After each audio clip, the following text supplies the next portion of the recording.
Welcome to another episode of the Theater Podcast. I'm Alan Seals, and this is a podcast with intimate, personal conversations with some of theater's biggest names. This episode in particular is no different. We are talking today with Chad Kimball, who currently is starring as one of the many ensemble cast, the amazing cast from Come From Away, based on the true story of the people of Gander, Newfoundland, who took care of thousands of people that were grounded during 9/11. But long before that, he got his start on Broadway in Civil War in 1999, off-Broadway revival of Godspell in 2000. He was in Into the Woods, then Good Vibrations, Lennon, Memphis, for which he got a Tony nomination for originating the lead role in Memphis, and then now, of course, Come From Away. He's appeared in regional theater all over the place, Paper Mill Playhouse. He's been in the Blank Theater in Los Angeles. He's a native of Seattle, which is new for me to interview somebody from Seattle, but just an all-around great guy. Interestingly enough, we get into some of his past demons, including he actually injured himself during Memphis and got addicted to some bad things, and turned to some other bad things to kind of deal with it. So we get into all of this during the episode, and but it's incredible. He's a very nice guy. So please enjoy this episode here with Chad Kimball. Here you go, 1, 2, 3.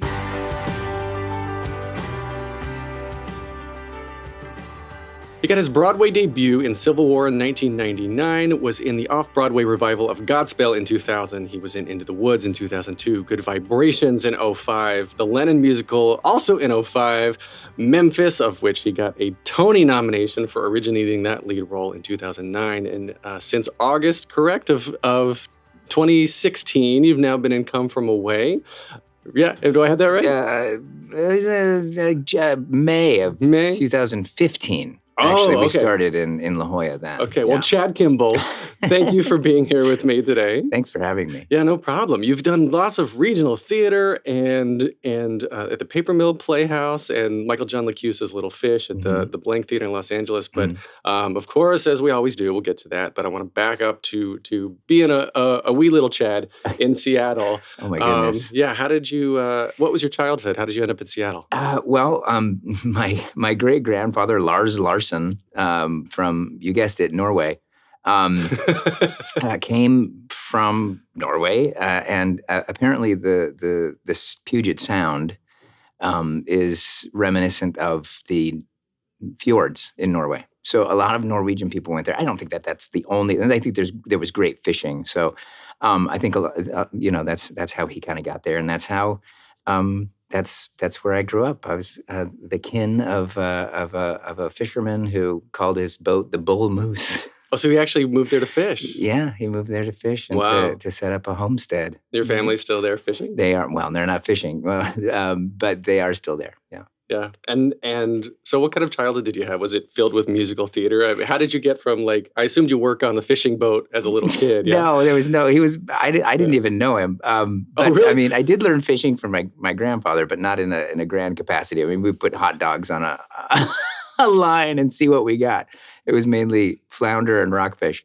But I learned music actually in church. I grew up going to a church, Christian church in Seattle, and we, my dad was the hymn leader, and so music was just kind of a part of our household. We had a piano, and my mom would play a little bit, and they'd get rehearsed for Sunday morning, and so it was just kind of in our bones as kids. And from there, I actually didn't know that I could sing very well until I got to high school.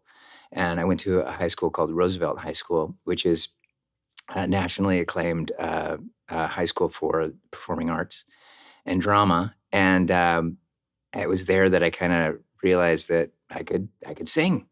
And so from there, I also took vocal jazz, and actually that had a rather large influence on my vocal ability. We sang, jazz almost every day in vocal jazz, and I remember every Wednesday it was Improv Wednesday, so we'd get the tunes underneath us, and we'd one by one just get up on the mic and improvise, like scat. I was going to ask you if you could scat. Like totally scat, and it was so much fun. And so that kind of was a real great foundation, especially for music like Memphis. And so from there, it kind of just no. The interesting is that nobody really stopped me. I don't remember anybody putting up a roadblock in front of me or saying like, maybe you should do this, maybe you should do that. Everybody was just always very encouraging, and I listened back at some of the tapes. Yes, I said tapes, the cassette tapes of those times, and like, ooh. Yeah, well, I was learning. So, but that was the kind of musical background of my childhood, and of course, from there, I applied to 2 colleges, and I ended up going to the Boston Conservatory, which people say is the Boston Conservatory of Music. It's actually the Boston Conservatory Music, Dance, and Theater. So I was in the theater portion of that, but it all kind of bleeds together. Oh, where was the other school you applied to? NYU. I was waitlisted. Oh, yeah. I bet they're sad now. That's fine. My wife went to grad school at NYU, so it makes up for it, right? Evens out, yeah. Yeah. Do you have any siblings, or is it just? I do. I have just an older yeah? brother, Todd, and a younger sister, Jill. Both of whom are not in the acting business. No, not at all. No. Were you the black sheep of the family then, or you said you were supported, so probably not black sheep. But. No, yeah. Actually, I was really incredibly shy until I was. I'm still a little shy. It's so weird. You hear actors say that they're shy, and you're like, okay, well, you get up and perform in front of thousands of people a night. But there is this aspect of, I think, being shy and theater actually being a great place for you to compartmentalize your shyness, because there's definite boundaries. You know where the audience is, you know what the scene is, so you can kind of interact in those social situations without having to be completely, thrown to the wind. But I was really shy, and when I think it was 9, my brother had been in theater. He did children's theater, summer stage at Children's Theater, Seattle Children's Theater. And they were doing this big TV pilot in Seattle called, what was it called? Oh my goodness. Adventures on Sinclair Island. I don't even think you'd be able to find it on IMDb. I've never heard of it. Nobody has heard of it. But I said to my brother, I said to my mom, I said, I want to go. I want to audition for that. And they all looked at me like I was crazy and that I was going to fail miserably because I was so shy. They thought I was going to get up in front of everybody and just not do anything. But I ended up, my brother and I had to improvise a scene. I got the role, and he didn't. And then he quit acting after that. Do you think like my shy kid brother beat me out for a role, so I'm done. I'm kidding, Todd. He's gonna write it angrily. Like, how dare you? No, he's fine. He was really happy for me. And then so from there, I just kind of got the bug, acting bug, and just knew that I wanted to do it. It's funny you mentioned being shy. I've talked to a lot of people over my years in this business, and so many people are in the exact same boat. They're just like, this is their way of expression, and this is their way of finding who they are and exploring their psyche. And I think correct me or I guess agree with me if you do the same thing, but I find that a lot of people use their characters to explore parts of themselves that they may not be comfortable going to. Totally. Yeah. And I think as a kid, I didn't know any of that. It just was kind of doing that. And, but that is definitely some of the psychology of being an actor.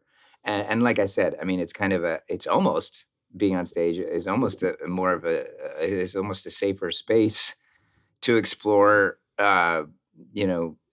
social environments than just like a party, because you're kind of just, it's all random and you don't know what's going to happen. But when you're on stage in a play, you kind of have these boundaries and you know exactly what's going to happen and you know how it's going to end, and so it feels a lot better. But I'm still, a little shy, but I'm better. Do you think it's helped you, like, you're being on stage and being in front of thousands of people a night? Has that helped you in the party situation, I the think, party scene? I mean, I don't really partake much in the party scene anymore, but I think, well, I mean, I think alcohol always played a big role in helping, like, I mean, alcohol helps people, kind of loosen their inhibitions. I actually don't drink alcohol anymore, so I'm not too good in social situations. I kind of sit on a chair and talk to the people around me, and but I do think that acting and theater definitely gives a, an actor the ability to explore those maybe hidden parts of themselves that they wouldn't uh, really explore on the outside. There are more gregarious people who might be able to access those places a little Mhm. easier. So, yeah. Do you have a favorite character, a favorite role that you've gotten to dive into? I think that Huey Calhoun in Memphis um, was probably my favorite creation as of yet. And I think the reason is it's still somewhat a mystery to me how he came to be, because I did very little research on the actual guy. That He was named Dewey Phillips, Mhm. and he was on the radio in Memphis in the 50s, and the story follows him loosely. But I did very little research into his life.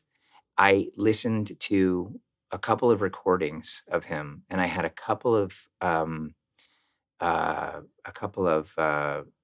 kind of defining characteristics that were kind of imparted to me by the creators, and it just kind of fell out. It just kind of fell out in rehearsal. I remember we did the first production at North Shore Music Theater in 2003, and I remember saying to my mom the night before rehearsal started, I said, "I have no idea what I'm gonna do. I'm on every page. I don't even know who this guy is." And he just kind of fell out. And what fell out was this kind of really asymmetrical, lanky but not, kind of like swaying physically, this character who explored weird modulations in his voice. And uh, I know a lot of people. Some people say, you hate him, but you love him at the same time.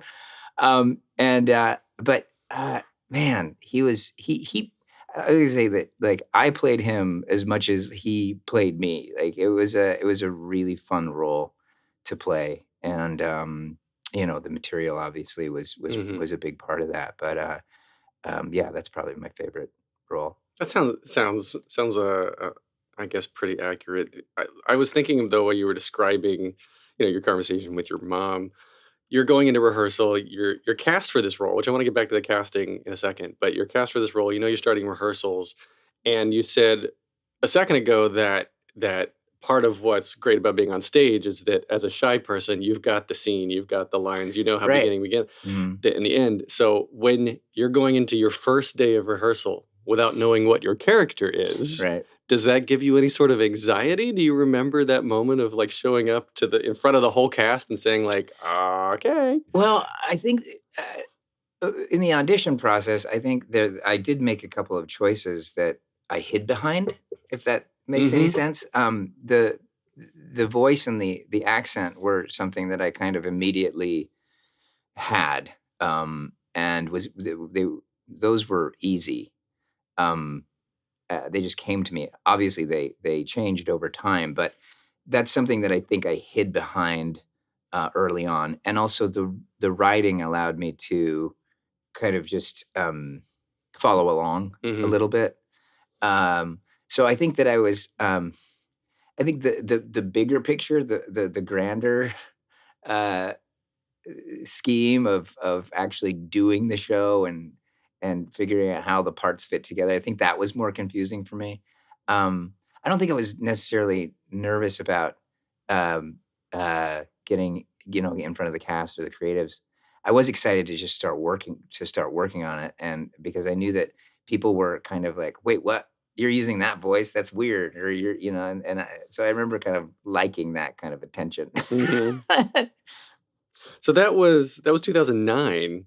Right. But yeah, so I guess we'll finish my earlier thought and go back to the audition process. So it was, you had the Lennon musical in 05 and then Mm. Memphis was 09. hmm How were you involved with workshops and readings and things leading up to the opening in 09, or did you not work for those 4 years? Well, there was we did the original production in 2003 at North Shore Music Theater, and then from there it went to Theater Works in Palo Alto. hmm And that's where Randy Adams, who is now one of our producers in Come From Away, he was also a producer on Memphis. He and Sue Frost and Kenny and Marlene Al-Hadif. He worked at TheaterWorks. And so he left TheaterWorks after Memphis because he knew that this was something that he wanted to help shepherd to Broadway.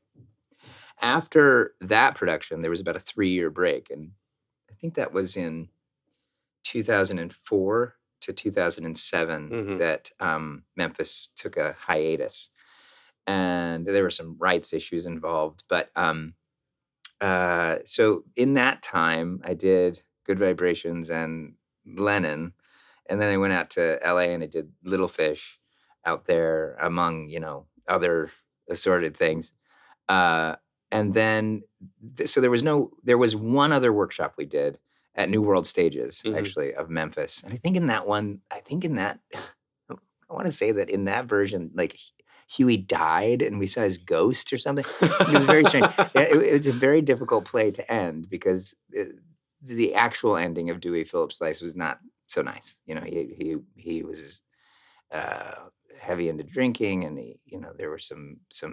It was just not a fun or nice story, and not that you have to wrap up a musical in a nice and fun way, but they didn't want it to go quite that far Yeah. in that way. So, so there was anyway. We did have a workshop there, and then La Jolla Playhouse and Chris Ashley took over, and we had the pre-Broadway tryout. I think it was in 2007. Yes, and then we went to Seattle, and then we came to Broadway in 2009. Wow. Mhm. And in 07, I guess in Seattle, did you know it was coming to Broadway? I mean, in terms of how shows do their out of town tryouts, how many of them kind of just fall flat there, and how many continue on? Do you know? I don't. I mean, but I will say that the cities have changed. It's kind of, it used to be Boston. Boston was a place where you take a show out of town. Now there's a lot of shows come through Seattle, which is cool. I mean, I grew up there, but like, hey, go Seattle. But the special part about Memphis is that they gave it a lot of time to marinate, Mhm. and they gave it time to get it right. And just like Come From Away as well. They did several productions before Broadway, but yeah, I think that it's difficult. I mean, if you see the lineup of shows that want to come into Broadway right now, it's a long list. Yeah. And there's that many theaters. But the fact that we got the Schubert Theater, like the crown jewel of the Schubert organization, I remember when I think that happened we found out in Seattle that we knew it was going to be a Schubert house, but we found out in Seattle that it was going to be the actual Schubert Theater. And so I think we knew between La Jolla and Seattle that we were definitely going to Broadway. We weren't necessarily sure when. But then it became more clear as we got into Seattle. Well, that's fun. The whole journey, everybody's got a different story. The journey of Yeah. getting like into the writing room or Yeah. the writer's workshop, and then getting, like it amazes me how everybody's story is different. Yeah. But it all culminates, of course, with this great experience on Collaboration. How does it Broadway. all Yeah. happen? Oh gosh, yeah, and I mean, talking to producers and the creatives and stuff, there's just so much that goes on both sides, like in front of and behind Yeah. the curtain, right? Yeah. So, I'm curious about all that. yeah, yeah, it's interesting to me. I like the producing side of it. Yeah. That I've always been one of those guys. It's like how I want to know behind the curtain. I want to lift up the hood and see how it all works. So, Yes. Yeah. which was sort of the impetus for starting this podcast too, Mhm. right? Yeah. So I want to know. I want to know everyone's story. I want Yeah. to know everyone's Yeah. journey. And But it's so disparate and different. And, yeah, like, it's so in this business, it's just, there's so many little things that can go wrong and do go wrong, and kind of sidetrack, like steer a production off the path. So yeah. well, anyway, enough about me. Into the Woods, you played Milky White the cow. Mhm. Yeah. Got really great reviews. And Milky White was normally a statue. Right. So- well, a cardboard. yeah. Well, sorry, a wooden cutout. Yes. In the original production. And James Lapine and Susan Hilferty, the costume designer, had this vision for Milky White to be a puppet. And I was originally cast as standby for Jack and Rapunzel's prince, so Mhm. I wasn't on stage at all.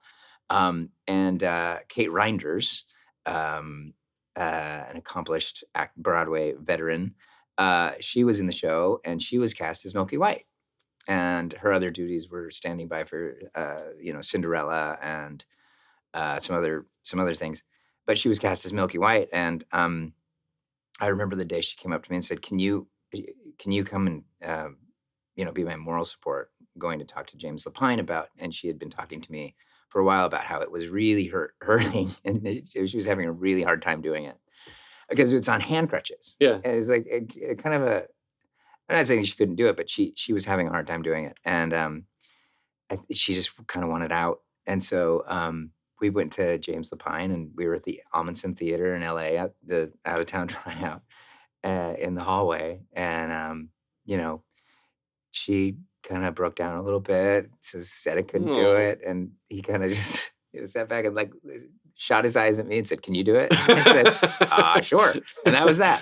So the costume was a little tight for me at the Amundsen, but they made a whole new costume, and I got these like cool bionic legs Yeah. when we got to Broadway. I mean, on the road in LA, it was these hand crutches, very simple hand crutches, and then on Broadway they made these. I mean, you looked at it. I looked like a super hooved, Superman, super cow.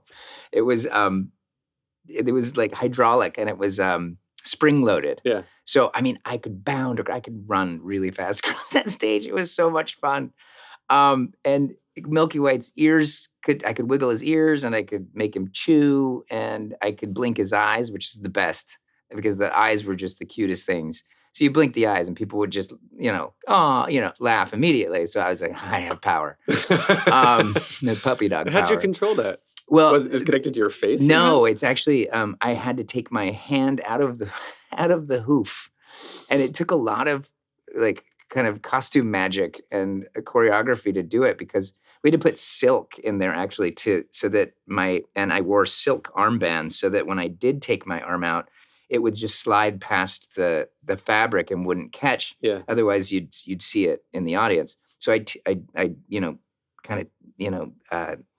slyly take my hand out of the crutch, and we had to weight it so it would stand Mm-hmm. on its own. And then I would take my hand and put it into the mask and work the ears and the eyes and the mouth. It was so much fun. And I think my favorite part was the part where he's saying goodbye. He sold him. Jack has sold him, and I guess it's goodbye, old pal. You've been a perfect friend. And I walk over and I put my hoof on his knee. And he says, "I'll see you soon again. I hope that when I do, it won't be on a plate." And then I do a huge takeout to the audience with my eyes wide open, and they just went crazy. And then he runs off, and then I run after him, and then collapse downstage left, and crawl, and then collapse. And the audience just went crazy. It was so much fun. It was a lot of fun, and we had to be really careful to not upstage everybody else. There was a moment, and I will be just completely honest about this. In previews, Carrie O'Malley, the baker's wife, Stephen DeRosa, Carrie O'Malley, were downstage singing "It Takes Two." Mhm. And I thought, I was like 25 at the time. they're downstage singing It Takes Two. It has nothing to do with the cow. But I saw an opportunity and I was sleeping upstage or standing upstage. And I was like, I have nothing to do here. What am I doing? So during a preview, and I hope they don't, we've talked about it, but I hope they don't harbor any resentment. I walked down to them, and during each verse, I would look up at her, and then I would look up at him, and then like shake my ears.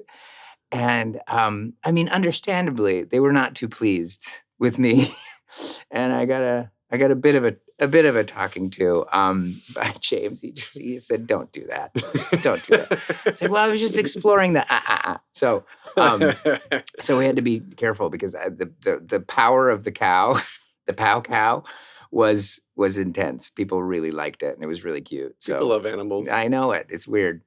And it won the Tony for Best Revival that year. Mhm. And that was your first time being around Tony buzz. What was that like? It was so much fun. I mean, we're on our bus to Radio City Music Hall, the whole cast with Vanessa and just it was just so much fun. We had a really great time doing that show, and not just because of obviously the camaraderie of the cast, but the magic of that story, and Stephen and James and Jim and Yanni being, and all of the original creators involved, was just thrilling. Mm-hmm. Yeah. So back up, I guess, to 1999 when you graduated from Boston Conservatory. And then you joined Civil War. That was your Broadway debut. The funny thing is, it's not even in my playbill. It's not even in my there's an Internet Broadway database. Yeah, it doesn't list it there. I was there for 3 weeks. I got cast as an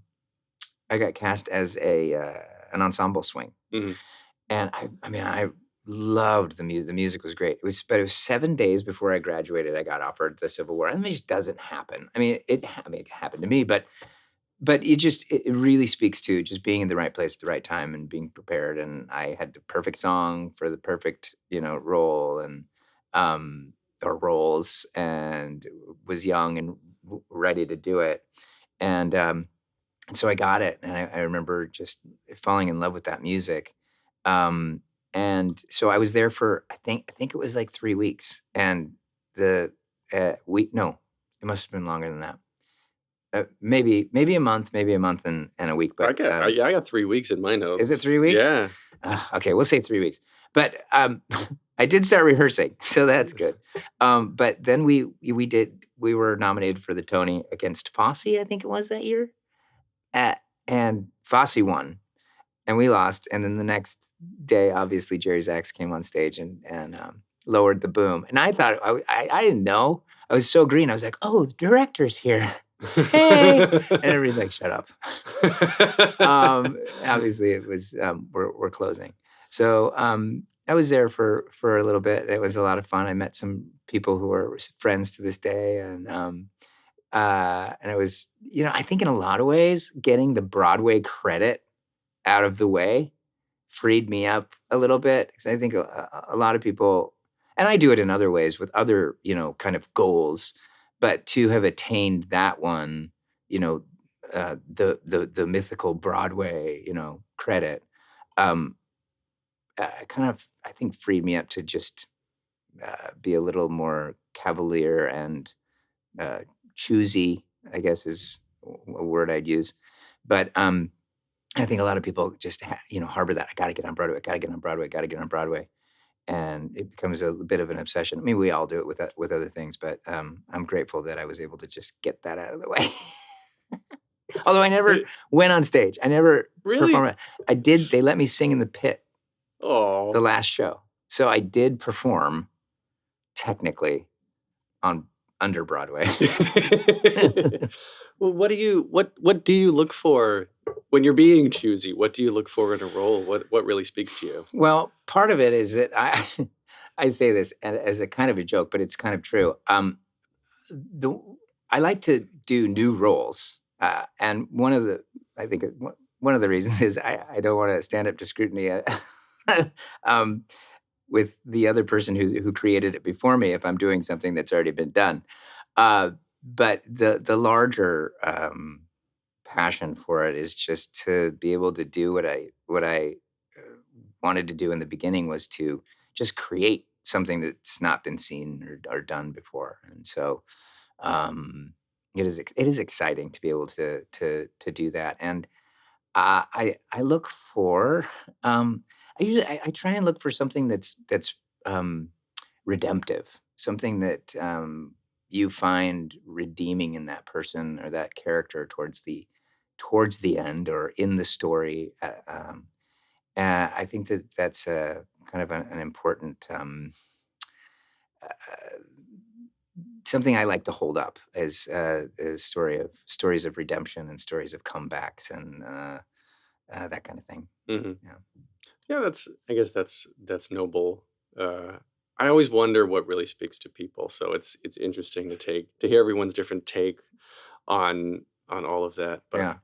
speaking of originating roles, I want to go back to Huey Mm. in Memphis for a little bit. Definitely big personality, um, and then you got the Tony nomination Hmm. for this. So we'll get two questions. One, we'll talk about the Tonys after this. But how much of what we see on stage, and it's actually available on YouTube now, the full production, right? How much I was think it's Amazon. is it? Yeah, it was on Netflix. Now it's on Amazon. I think you could probably see it there on YouTube. I'm not sure actually. Well, I'll find it. I'll put it in the show notes Yeah, for okay. I this think it's episode. Amazon because it shows up on my Amazon Prime. Oh, so for this character, how much of what was written on the page was you, and how much was I guess came from spoke to you versus what you brought to the character? Um, I think I don't one of the cool parts about Huey, and I don't know how I can really take credit for it other than like I said before, it kind of just spilled out of me. Hmm. Uh, One of the cool things about him is that um, he was so much more than what was on the page, but exactly what was on the page. And I don't really know how to articulate that other than uh, I was able to fill in some of the gaps that were written to be filled in. Does that make any sense? Hmm. Um, so it was all there. It just, I guess, needed, you know, a vessel for him to spill out, and that was me. But I, we did the great part about working with Joe and David, Joe DiPietro and David Bryan, who wrote it, and Chris Ashley, who directed, because he's very much involved in trying to shape the story in those early days. Is that we all were able to talk about it, and I was able to say, well, I think that he probably would have said this, or it might be more interesting if we see him go this route, or if they have a back and forth here. So there was some of it that was in flux, and uh, but we were all able to collaborate really nicely. And if there was a word or a lilt to a line that didn't feel um, like Huey, Joe was very interested in collaborating and finding out a way to uh, make it come off the page vocally um, in a more Huey-like way. It was theater magic, really. It was just a collaborative dream, and to be able to give input and have that input heard, and then possibly see the fruit of the input So you night you were after night. definitely involved with shaping the character, I Yeah, guess, in yeah. in Hmm. originating it. Yeah. Yes. And then for the Tony nomination, how did your career change after that? Oh man. Um, I mean, it's just a huge honor. It's a huge, huge honor, and to be honored by your peers in that way, and mm, mm, um, you know, I don't really know how to speak to it. I mean, my career, it changed only in as much as uh, it's like my laurels are more comfortable to sit on. That's it. Like, I mean, I will say that, it's just, like I said, it was an incredible honor. There were some humbling factors involved, which I really appreciate because I I I I hesitate to say that it's kind of been a touchstone for a larger capacity for creation and all that stuff, creative energy in my life. But there were some because I really feel like humility and being humble is a better way to go. Actually, on the Tony broadcast, one of those humbling moments was when you're at an award show and it's televised. They have, which I'm sure you know, they have seat fillers, Mhm. and so they're all dressed to the nines, and so the cameras will, when they pan across, and whoever has left the audience to go and perform or do whatever they do backstage, there's someone in their seat. And so I had just come back from I think either performing or I forget what I was coming back to my seat, and I was in the seat, and one of the they've got these producers with clipboards and the little curly wire that goes in the ear, and she rushes over to me and she said, "Hey, so I need you to vacate and at the next commercial break." And I said, "Okay, well, I don't know why am I. What do you? I already did the thing." She goes, "What do you mean?" I said, "I already performed," and she's like, "Oh, so sorry," but it's just like you're like, She "Okay, she all thought right, you were the seat filler. yeah," and that's great. That's great. I'm good with that. It's just a little way for me to remember where I'm from. Well, maybe producers don't know everybody. Yeah, that's right. Everybody That's right. is Exactly. nominated. Exactly. That's Well, there is funny. a sense of at that point you're like, well, you feel like maybe you are nobody, and so to be kicked down a little bit, it's good. It's healthy. It's healthy for everyone.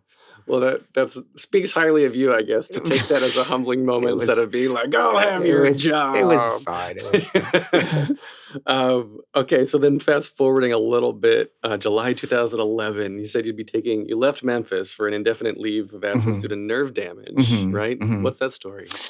Oh man, that story still continues to this day. I had an injury, a pretty bad injury, during the show, and I didn't. It, it, I was so wrapped up in that character and so needing to be him and felt responsible for him and somewhat for the show a little bit, that I kind of tried to ignore the pain. And with physical pain comes emotional pain, comes all of that stuff. And it started to become a very dark time. And I got to the point where I was performing 6 shows a week, if that, sometimes, because my whole right side was in the back was pretty much atrophied, and I couldn't breathe as well as I could. And because of that, I had a couple of panic attacks on stage, which are not fun, especially when you've got to do it in like a 2.5 hour show. So things just kept, kind of piling on, and I tried to really smile through a lot of the pain. And I think also in those situations you get misunderstood by people, and it's an isolated. You feel a bit isolated in that. I was trying to go through. I was trying to just muscle my way through Mhm. without really reaching out for any help. And around, let's see, around August. No, sorry, yeah, in July of 2011, we just had a meeting and said, I need to go and get better. Mhm. And it was really hard. And I said I'd like to stay through the second year anniversary, which you know they were totally great with that. And then I left, and so and I kind of just like laid low and kind of just marinated in a bit of post mountaintop misery.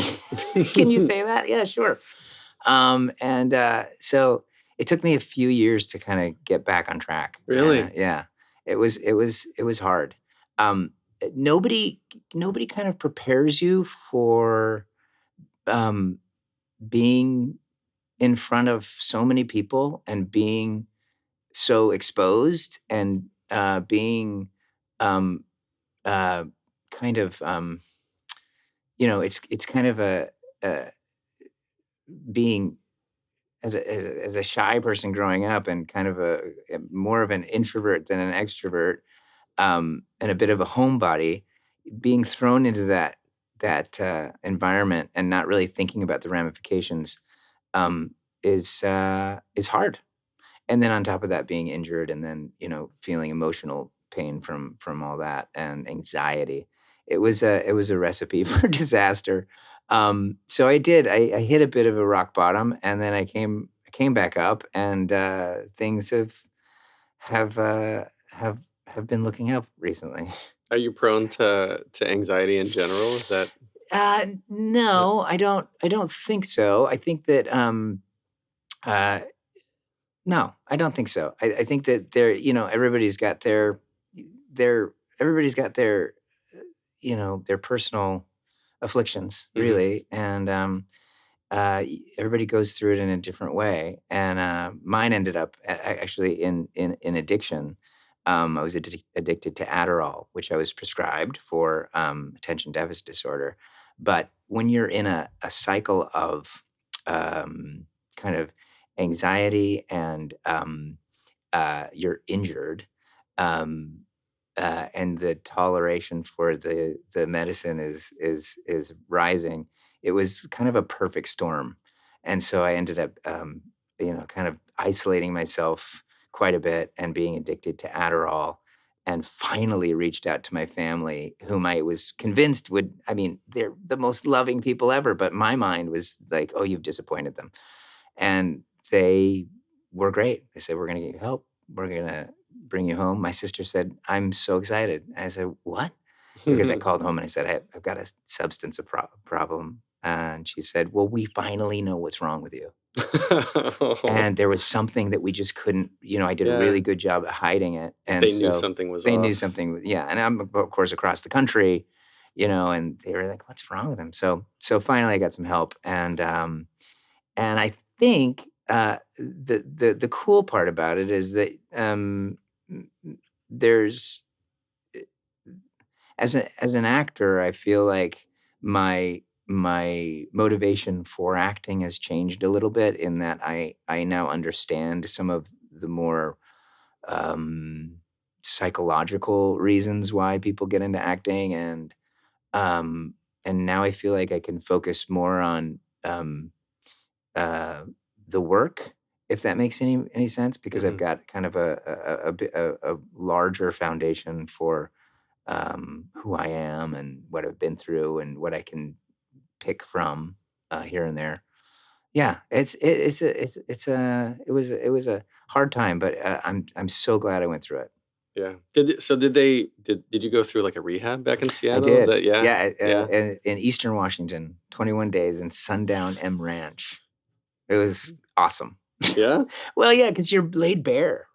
And I mean, I when I got out of rehab, I was so um, I had isolated myself so much, and I had I want to say deceived my friends and family so much into thinking that I was okay, which obviously I wasn't. Um, that the truth and transparency and being able to lay everything on the table to complete strangers, by the way, when you're in like group therapy, was it was just the best feeling ever. Wow. And so I immediately posted on Facebook when I got out. I was like, "This is what's happened, and this is what I'm going through." And I just wanted to be open and transparent about it. It's probably one of the better things that I've ever done. And not that I think that everybody's paying attention to me, but for people who were thinking that something was wrong or that uh, it was it was kind of a, oh, okay, I understand now. Mhm. And there were relationships that I had to repair and still have to repair, but that gets you into um, being able to repair relationships and make amends with people. Acting is about human relationships, right? Mhm. I mean, it's about w- how we react and act in our human relationships. And so I think that has even been kind of a boon and a blessing to my craft, if you like, in that I'm way more keen on how people work and emotional language that I didn't understand before. Mhm. So yeah, I'm glad for it. Do you see any of these patterns, I guess, of maybe being addicted to the high of performing in like any of the younger ensemble or younger leads that you're performing with now? And have you? I guess have you ever seen the need to be like, hey, you got to slow down here because I've been there. You're Yeah, gonna hurt yourself. yeah, but I also remember I know a couple of people when I was kind of on that tear said, and looking back, I didn't remember, didn't think much of it at the time, but like, hey, are you okay? Is everything okay? And I didn't pay much attention to it, but now I get it. Now I know. And of course, you see people who are on a they're being shot out of a cannon, a much larger cannon than I was shot out of. I don't know how some of these kids in Hollywood do it. I mean, the and we sit back and we think, oh well, they've got everything, but they're a human being, Yeah. and they're going through. They must be going through the ringer. I mean, so many people trying to control them and trying to on a much grander scale than I ever was. But yeah, I think it was what was it? Malcolm Gladwell's book, the turning is it Tipping Point? The Tipping Point. I Mhm. think he talks about how as human beings we're supposed to like know we're like 150 people max. Like that's our community. Yeah. But on Facebook we know thousands. Like we're expected to know so many people and we're expected to be in front of thousands of people and it's just we're not created that way. We're not made that way. Yeah, and I remember when I heard this, it's like we're psychologically we can only have like 7 close friends or Yeah. something. It's like Yeah. you can count on both hands the Right. close friends you really can pay attention to. Right, right. So Yeah. the modern era is a little tough on our caveman Well, brain. we fall chemically we fall in love with our electronics because Well, yeah. all the likes, all the The comments, the notifications, notifications, that's all serotonin all the release. dopamine, Dopamine, just serotonin. yeah. So chemically, all these likes you get from your posts are the same as when you look at someone you love. Yeah. It's really It's scary. weird. But Yeah. anyway, that's a whole different podcast. Gosh, we've been talking. I want to talk about Come From Away for a little bit. Yeah. Obviously, that's what you're doing now. For those who don't know, it's based on a true story of on 9/11. There was a bunch of commercial planes, 38. 38 planes that were grounded in Gander, Newfoundland. Mhm. I love this show. I absolutely love it. I had some friends that went to see it the other night Oh, nice. who loved it. Good, good. Um, It's a perfect one to send to your friends. it is. It is. When I first heard, oh, a 9/11 musical, Right. what? Yeah. I was skeptical. I gotta Sure. admit, and then it's one of my all time favorite shows, Oh, that's awesome. and it just works, and it's Mhm. like what 90 minutes, no intermission, right? Right. Just goes, It just as soon goes. as it starts, it just keeps Mhm. going. Um, so how did you get involved with that? It seems like you've had background with Chris With the Ashley, director and the yeah. producers, right? Yeah. But they called me in like any other audition and asked if I was interested in this piece, and I read it and I cried and I thought, how's this going to work? This is insane. It's a 9/11 musical. But I knew that there was I knew there was a level of emotional immediacy and urgency there that couldn't be ignored. And so I was obviously interested in going in. I went in for a completely different role. I went in for the Oz Constable role, which Gino Mhm. Carr plays. And they called me back for Kevin. At the time was Colin. They changed it to the original names in Seattle. But yeah, and I went in and I auditioned just like everybody else and got called back and was cast for the La Jolla production. from there, it was just kind of magic. It was one of those, theater magic moments where the right people come together at the right time, and it feels like it was meant to be. Is every character in the show based on someone real? Yes. Every single character is based on. There are a lot of little characters we play that were actually characters in bigger scenes that they had to cut. But everybody is based on somebody that actually existed and did what the characters do. Doing construction in the other room, apparently. Yeah. So sorry about the construction noise. It's all right. Yeah. So everybody's based on real characters. Did you get to meet the characters that you play? Oh, yeah. They're the real people that you play? Yes.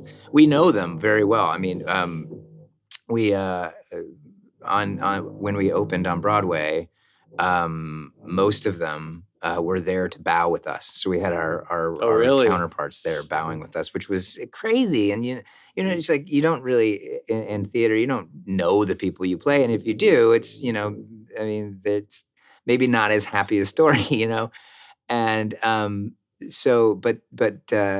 the fact that we know all these people and we're actually friends with them, and they were doing the show in Seattle, and just recently the tour opened in Seattle, and I would get a text from my mom. She's like, "I'm having dinner with Beulah, who's one of the main characters in the show," and I was like, "What? I don't understand." And it turns out that the guy who works at the grocery store that we've gone to all of our lives, his best friend was grounded, one of the plane people in Gander, and stayed at Beulah's house. So Beulah came to Seattle for the opening night and then ended up having dinner with my mom. Oh, that's so fun. It's just this crazy, you just never expect to have relationships with the people you play quite as vociferously as we do. So did they still come and see the show at all? Oh, yeah. Yeah? I mean, Beverly Bass has seen the show, I think I think she's up to 120. Yeah, I saw somebody posted on She's like Instagram the other day. Yeah, I think she's the most. And then there are a couple other. Kevin, the one that I play, he's only seen the show like 30 times. He likes to brag. He's like, I've only seen it 30 times. Yeah, so they come a lot, and of course we're just there with open arms. My goodness, Jesus. The construction. I don't know if we could edit out hallway that. theater. Yeah, hallway theater. No, we'll just go with it. All right. Well, there we go. This is live theater. The podcast interview must go on. So, goodness. I totally lost my train of thought. Okay, well, blah, blah, blah. What do you hope to do next? You've been in Come From Away for a couple of years here. So do you foresee yourself sticking around for a while, or what do you hope you get into next? Construction. I'm having such a great time, and the audiences are so new. And when I say new, I mean that they're so eager for the show. And even if you've seen it before, even if you've seen the show, it moves so quickly and is so emotionally charged that seeing it again is almost like seeing it for the first time. Mm-hmm. I feel like, and there's this kind of thing in theater where like, oh yeah, the audience is the other cast member, and yeah, that's true. But in this instance, in this show, I've never experienced an audience so involved in each moment of the show, and it's the level of curiosity and the level of openness that the audience shows emotionally is stunning. And I think mainly it's because once we say in the show, some of the characters in the beginning say where they were on that day, and I remember growing up hearing where were you when JFK was shot, and that just immediately brings people into an emotional place. It connects everybody. It does, and so I think that moment kind of just you and then you don't get a chance to inspect your emotional where you are emotionally. You don't get a chance to try and tamp down any type of emotion because you're just going to the next scene, and that's one of the brilliant pieces of direction by Chris is just keeping it going and not really allowing you to respond to your own emotionality, and then you get the pure theatrical experience that you paid for. which Right. is to It's just, fresh. yeah. Yeah, it's fresh every night, and I've seen it a couple times, and it's always a different show. Yeah. It's the same script, Right. but it's a different show every night. Yeah.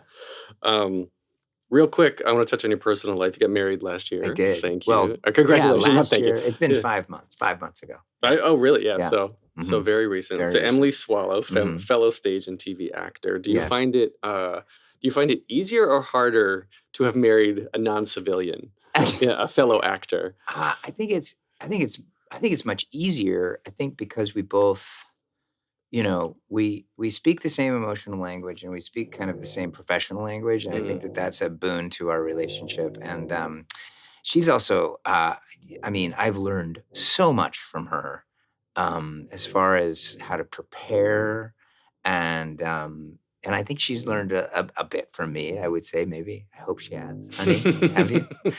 And but she's we work really well together too. So we've never done anything professionally together, but we in preparation for projects and things, we work really, really well together. So I think it's a blessing that we've found each other. Put together a cabaret act or Yeah, right. something. Yeah. Something. She put together like a couples cabaret series, like reach out to Andy Carl and Orfeh. Oh my And- gosh, that's a really good idea. Yeah, so like the four of you can go out and just do like this. You call it couples therapy. Couples therapy. There you go. A little web series. Yeah. Married Broadway Yeah, couples.